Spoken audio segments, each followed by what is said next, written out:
جب 29ویں رات ہوئی تو اس نے کہا کہ اے میرے بادشاہ، خانسامہ بادشاہ کو بتاتا ہے کہ اس نوجوان نے جس کے دونوں ہاتھوں اور پاؤں کے انگوٹھے کاٹ دیے گئے تھے اسے بتایا۔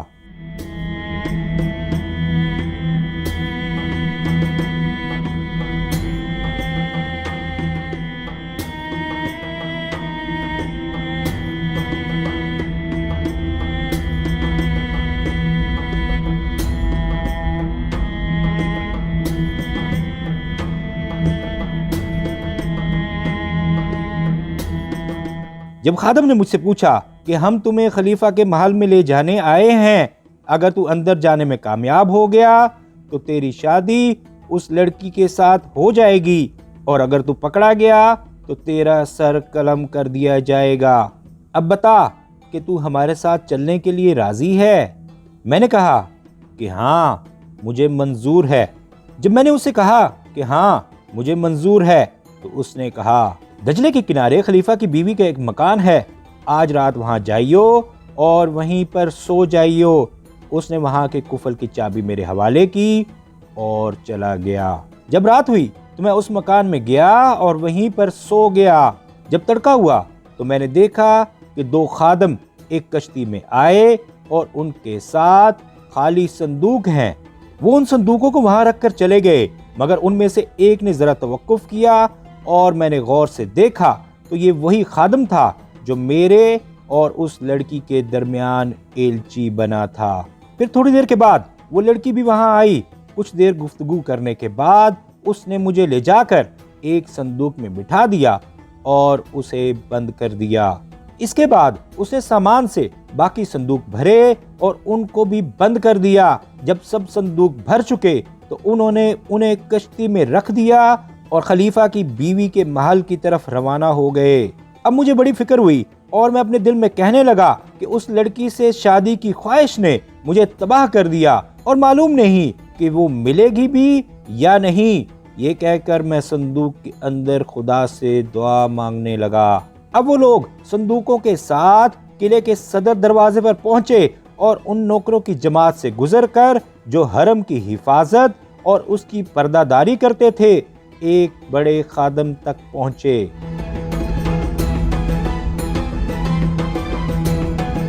اس نے نیند سے چونک کر زور سے کہا کہ ان صندوقوں میں کیا ہے؟ لڑکی نے کہا، ان میں ہماری مالکہ کا سامان بھرا ہوا ہے۔ اس نے کہا، ایک ایک کر کے انہیں کھول تاکہ میں دیکھوں کہ ان میں کیا ہے۔ لڑکی نے کہا کہ تو کیوں کھولنا چاہتا ہے؟ اس نے جواب دیا کہ تو زیادہ باتیں مت بنا، تجھے یہ صندوق کھولنے پڑیں گے۔ یہ کہہ کر وہ اٹھ کھڑا ہوا اور پہلا ہی صندوق جو اس نے کھولنا چاہا اس میں تھا۔ یہ دیکھ کر میرے ہوش جاتے رہے اور مارے ڈر کے میں نے پیشاب کر دیا اور پیشاب صندوق کے باہر بہنے لگا۔ اس پر لڑکی نے پہرے دار سے کہا کہ اے پہرے دار، تو مجھے بھی تباہ کرے گا اور خود بھی تباہ ہوگا، کیونکہ تو نے 10,000 دینار کا مال خراب کر دیا ہے۔ اس صندوق میں رنگین کپڑے ہیں اور 4 من زمزم کا پانی، اور وہ پانی کھل گیا ہے اور ان کپڑوں کے اوپر سے بہنے لگا ہے جو صندوق میں ہے، اس کی وجہ سے ان کا رنگ خراب ہو جائے گا۔ یہ سن کر پہرے دار نے کہا کہ اپنے صندوق لے کر دور ہو جا۔ اب خادم صندوق لے کر جلدی سے روانہ ہوئے اور ابھی ہم جا ہی رہے تھے کہ میں نے کسی کو کہتے سنا کہ ہائے افسوس خلیفہ خلیفہ۔ جب میں نے یہ سنا تو مجھے ایسے لگا کہ جیسے میری روح بدن سے نکل گئی ہو اور میری موت میری آنکھوں کے آگے رقص کرنے لگی ہو۔